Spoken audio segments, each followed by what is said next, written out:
Happy Friday, my friends. Hey, I was just talking with some pool playing friends here just a little earlier. Jim Stevens again shooting from my office. And a phrase came up that I haven't heard in a while, but I'm going to use it here because it could apply. Are you too cool for school? Or the other one was, hey, look, it ain't so bad. Both of those things are absolute progress killers when it comes time for trying to achieve something, to change something. And then the third one, just to top it off, you know what? I've been doing this. In this case, it was shooting pool. Doing this for 50 years. You can't tell me something I don't already know. And the response was, no, you've been doing it for 1 year, but you've repeated it 50 times. Good for you. Okay, so what's all this about?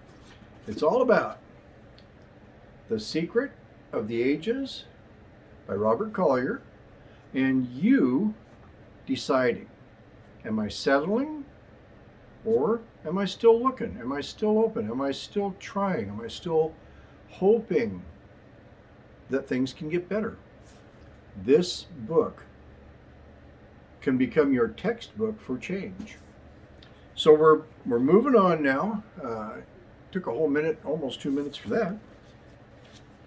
And I just want to finish off the preface now by Robert before we get into secret number one. Let me show you here. Secret number one, your subconscious.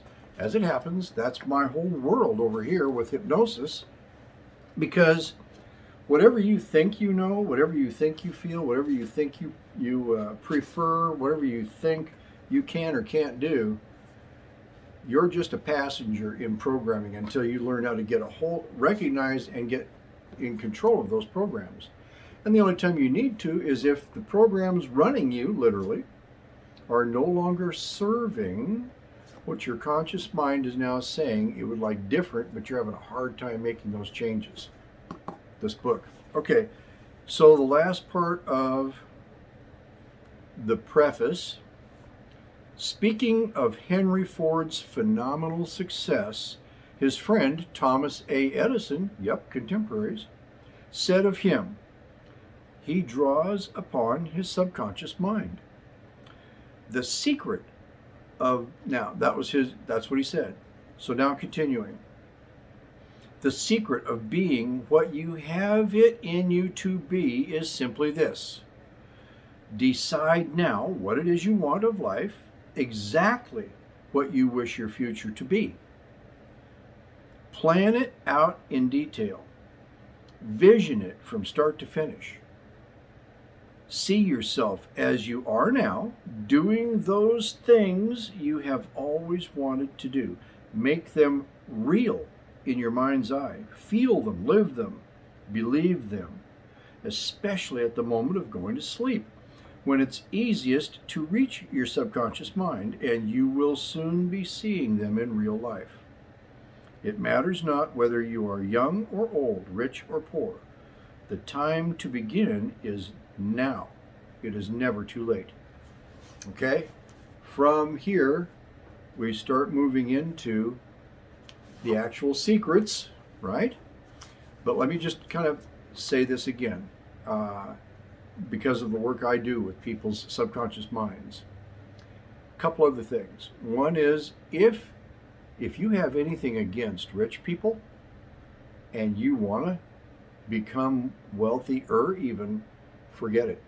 You will never, your subconscious mind will never allow you to become like what you hate. So you got to change that thinking.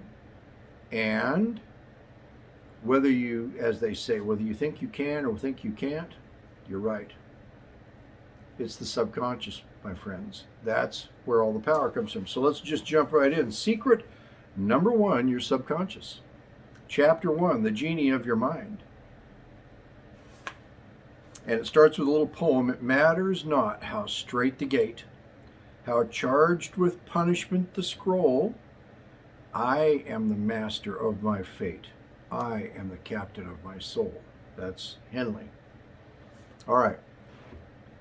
Okay, we got just a couple more minutes here. First came the Stone Age, then life was for the strong of arm and or the fleet of foot.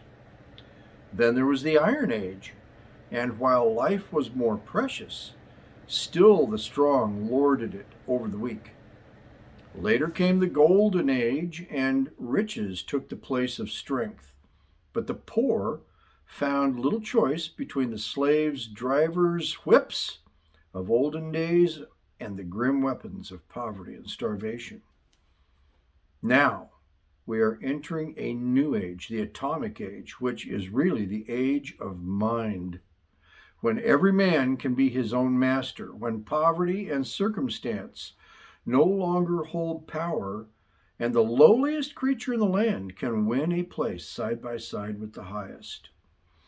To those who do not know the resources of mind, these will sound like rash statements, but science proves beyond question that in the well springs of every man's mind are unplumbed depths, undiscovered deposits of energy, wisdom, and ability. Sound these depths, bring these treasures to the surface, and you gain an astounding wealth of new power.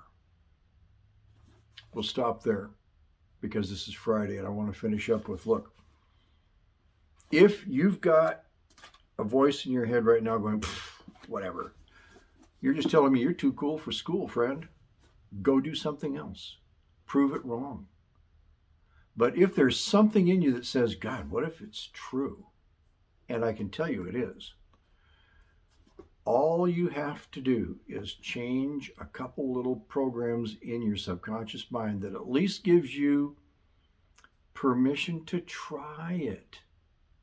If you can't do that, well, hey, maybe it ain't so bad where you're at. And it probably isn't either. I mean, if you're watching this and you're online and you got internet and you got a phone, and hey. But if you want to be president of your own life, if you want to get out from underneath all this crap going on to where it no longer influences you in a threatening way, can it be inconvenienced? Yes, presidents can be inconvenienced. But aren't you a little tired of being pushed around, threatened, having the stress and the tension of your livelihood being on the line sometimes, a lot of times for a lot of people? Become president of your own life. This book can help you get there, along with just following along and listening. And if you want to join the journey that Vicki and I are taking to get there, to take others there, we're there. We are there. If we did nothing else but hibernated for the rest of our lives, we're fine. We actually don't need to do anything else. But we're not done. So, come along. Have a happy Friday, happy weekend. Right now we got to go get our month's load of hay and put that away. That's like exercise. Okay, for now, we will see you Monday. Bye.